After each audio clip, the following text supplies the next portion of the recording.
तर मंडळी, आवीला आता स्कूलमध्ये सोडवायला गेले होते सकाळी मी, आणि येताना आता दिवस उजाडलाय, पण दिवस उजाडता उजाडता तुम्हाला दिसत असेल बर्फ पडतोय, म्हणजे स्नोफ्लेक्स पडताय आणि खूप सारा बर्फ साचलाय आता.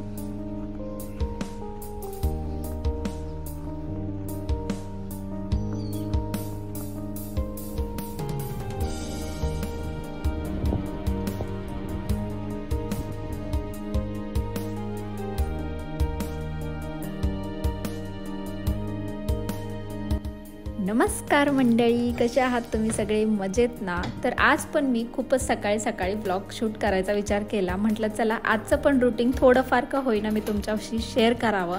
तर खूप दिवसानंतर आणि खूप विचार केला की म्हटलं चला सकाळपासूनचं बऱ्यापैकी ज्या ज्या गोष्टी मला शेअर करता येतील तुमच्याशी तर त्या शेअर करणार आहे. तर आजचा दिवस बघू कसा जातोय आणि ते सगळं काही तुमच्याबरोबर शेअर करणारच आहे मी. तर चला ब्लॉगला इथून सुरुवात करते. आणि सुरुवातीलाच मी आता अवीचा टिफिन बनवायला घेतला आहे, कारण आता तिला स्कूलमध्ये सोडवायला जायचं आहे. त्याच्या आधी पटकन टिफिन वगैरे आवरून घ्यायचा, तिचं आवरायचं. मग आपण म्हणजे दिवसभरात तर मी तुम्हाला सांगणारच आहे. तर आता मी मस्त पास्ता शिजवून घेतला आहे आणि छान थंड पाण्याने तो व्यवस्थित धुवून घ्यायचा, जेणेकरून तो चिकट होणार नाही. तर तो बाजूला ठेवते आणि तोपर्यंत पास्त्यासाठी आपण जी फोडणी देणार आहे तर ती दाखवते. तर मी बटर घेतलं आहे, या ठिकाणी आपण तूप पण घेऊ शकतो, दोन्ही पण वापरते मी. तूप पण वापरते कधी कधी आणि बटरसुद्धा. तर बटर घेतलं आहे, त्याच्यामध्ये छान बारीक चिरून अद्रक लसूण घातलं आहे, नंतर कांदा घातला. कांदा पण छान परतून झाल्यानंतर ढोबळी मिरची आपली रेड कलरची, कोणताही कलर, हिरवासुद्धा चालेल, तर ती घातलेली आहे. छान परतून घेतली. नंतर ब्रोकोली घातली, त्याच्यावर काळी मिरी पावडर थोडीशी घातली आणि एक बारीक हिरवी मिरचीसुद्धा घातलेली. याच्यामध्ये थोडंसं स्पायसीनेस येण्यासाठी. त्याच्यामध्ये आपण मसाले वगैरे काहीच घालणार नाही. हे सगळं काही असं करून घ्यायचं. नंतर पास्ता घालायचा, छान परतून घ्यायचा. नंतर थोडंसं त्याच्यामध्ये मिओनीज ॲड करणार आहे. तर छान पास्त्याला व्यवस्थित ते चिटकलं पाहिजे असं परतून घ्यायचं. आणि त्याच्यानंतर घालणार आहे चीज. महत्त्वाचा पार्ट, आपण चीज घालणारच आहे याच्यामध्ये, कारण चीजशिवाय पास्ता अजिबात नाही. तर चीज घातलंच पाहिजे पास्तामध्ये, तर छान लागतो. तर त्याच्यानंतर मी याच्यामध्ये ओरिगानो आणि चिली फ्लेक्स पण घालणार आहे. छान मस्त टेस्ट येते आणि खरं त्याच्याने वासच इतका भारी येतो. तर मस्त असा पास्ता रेडी झाला आहे. आणि मीठ याच्यामध्ये मी आधीच घातलेलं होतं, ते सांगायचंच विसरले.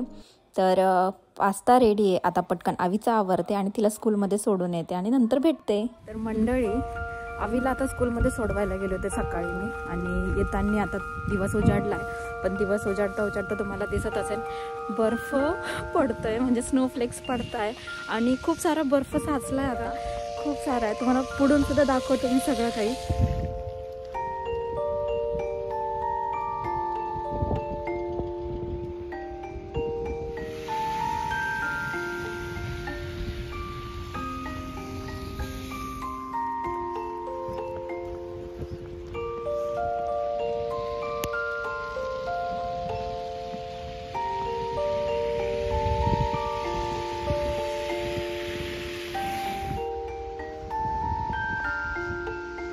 मस्त वाटतंय.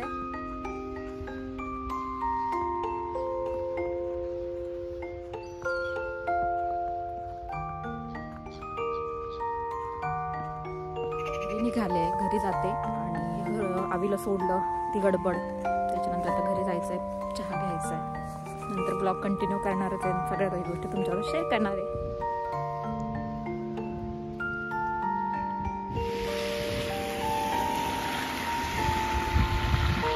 तर आज जेवणामध्ये बनवणार आहे मस्त अशी मटकी, आणि त्याचबरोबर मी मठ आणि मूग दोन्ही पण भिजत घातलेले होते 2 दिवसापूर्वी, आणि त्याला छान मोड आले. जास्त मोड नाही आले, पण मग थोडेफार मोड आलेले, आणि मोड आलेलं कोणतंही कडधान्य छानच लागतं. तर आता मी हे जे बटर कुकीज जे होते त्याच्यामध्ये तो डबा होता ना, त्याच्यामध्येच मी हे भिजत पण घातले, आणि त्याच्यानंतर एक दिवस मी पूर्ण ह्याच डब्यात ठेवले, तर थोडे का होईना त्याला मोड आले मस्त. तर आता आपण याचीच भाजी बनवणार आहे. तर चला तुम्हाला दाखवते मी मठ आणि मूग घालून मस्त भाजी कशी बनवते. तर कुकरमध्ये मठ आणि मूग हे दोन्ही सुद्धा मी शिजवायला ठेवलेले. आता त्याच्यात 3-1 शिट्ट्या होईपर्यंत छान शिजवून घेणार आहे. 2 शिट्ट्यांमध्ये सुद्धा होऊन जाईल. तर आणि एका साईडला मी पालक सुद्धा शिजवून घेणार आहे, कारण मला बनवायचे आहे पालक पुरी त्याच्यासोबत, कारण मस्त बाहेर गार आहे, तर मग घरामध्ये मस्त गरम गरम पुरी आणि मटकी का नको. तर एका साईडला मी चहा सुद्धा ठेवला आहे, चहा सुद्धा घ्यायचा आहे, कारण थंडी खूप आहे. चहाची तलब जरा जास्तच लागते. तर एका साईडला मी कुकर लावलेला आहे आणि दुसऱ्या साईडला पालक शिजते आहे आणि एका साईडला चहा पण होतोय. छान मस्त चहा घेते आणि त्याच्यानंतर स्वयंपाकाला लागते.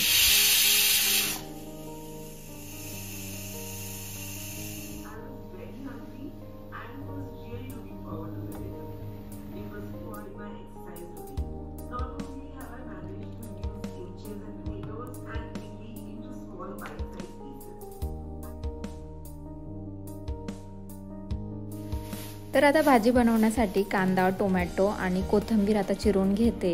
कोथिंबीर पाटलाने आधीच आणून ठेवली होती पण निसायचं राहूनच गेलं आणि ऐन वेळेला आता मी कोथिंबीर घेते भाजीसाठी.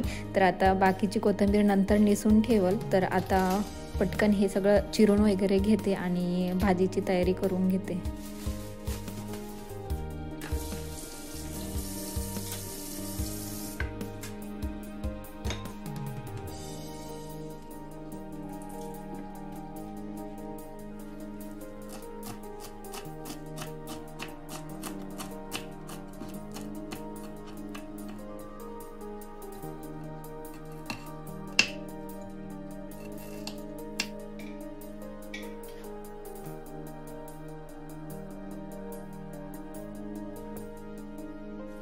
तर आता मी सगळं काही गोष्टी चिरून घेतला. टोमॅटो, कांदा आणि कोथिंबीर आणि हिरवी मिरची. माझ्याकडून कॅमेराचा अँगल थोडासा चुकला होता त्याच्यामुळे तुम्हाला दिसत नव्हतं.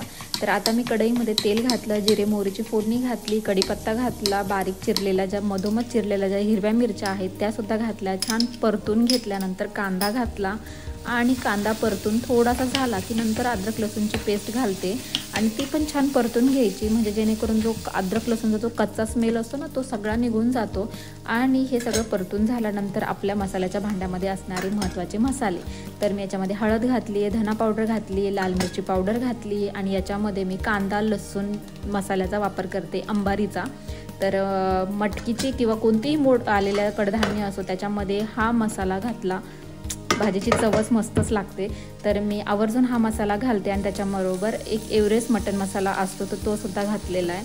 तो मसाले म्हणजे सगळे काही मसाले मी छान परतून घेतले आणि नंतर टोमॅटो घातला. टोमॅटो घातल्यानंतर मी मीठ घालते, कारण मीठ घातल्यानंतर टोमॅटो लवकर सॉफ्ट होतात, म्हणजे लवकर असे शिजतात. तर त्याच्यासाठी मी नंतरच मीठ घालते टोमॅटो घातल्या.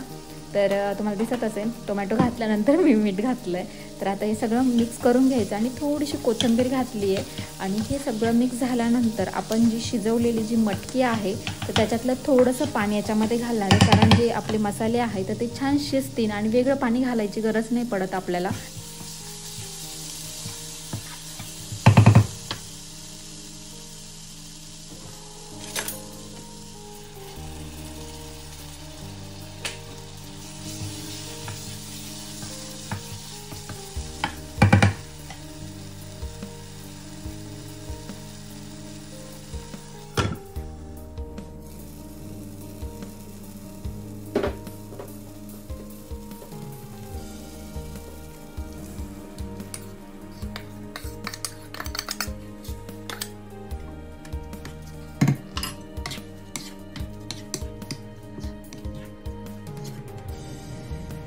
मटकी छान परतून झाली की लगेचच त्याच्यामध्ये गरम पाणी मी घातलं आहे आणि आपल्या आवश्यकतेनुसार पाणी घालायचं आहे आपल्याला. मटकी किती घट्ट आणि किती पातळ पाहिजे त्याच्यावर. तर आता छान परतून झाली आणि नंतर मी गरम पाणी घातलं आहे. आता याच्यामध्ये मी दाण्याचा कूट म्हणजेच आपले जे शेंगदाणे असतात त्याचा थोडासा कूटसुद्धा घालणार आहे. तर नेहमी आमच्याकडं घातला जातो, तर छान लागते भाजी त्याने, पण नाही घातला तरी चालतो, पण मी घालते या भाजीला तर मस्त लागते. तर आता थोड्या वेळ ही 1-2 उकळी काढून घ्यायची आणि नंतर आपण जे शेंगदाण्याचा जो कूट आहे तर तो याच्यामध्ये घालणार आहे.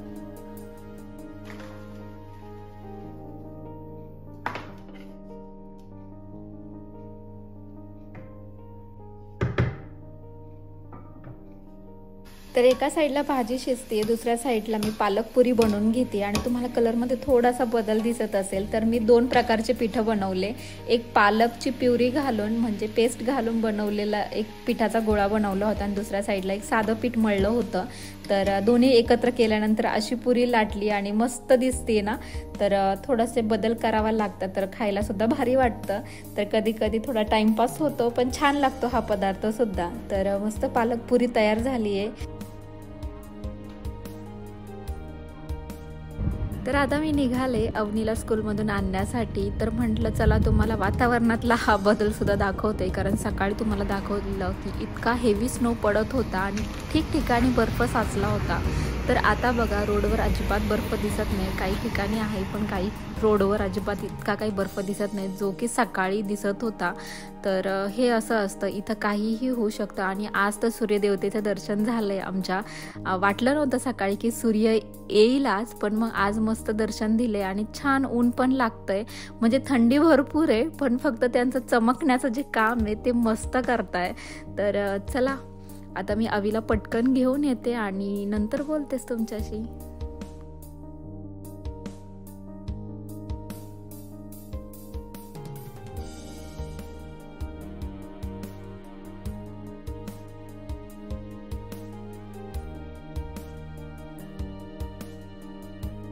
तर आता अवनीला घेतलंय आणि आता आम्ही निघालो आहे घरी. तर म्हटलं चला आजचा व्लॉग मी इथेच एंड करते. आय होप तुम्हाला आजचा हा व्लॉग आवडला असेल. हलका फुलका होता आणि जर तुम्हाला आजचा हा व्लॉग आवडला असेल तर लाईक करायचं आहे, शेअर करायचं आहे आणि वर्ल्ड ऑफ जोवी या यूट्यूब चॅनलवर जर नवीन आले असाल तर सबस्क्राईब पण करायचं. तर भेटते अशाच एका नवीन व्लॉगमध्ये. तोपर्यंत स्वतःची काळजी घ्या. बाय.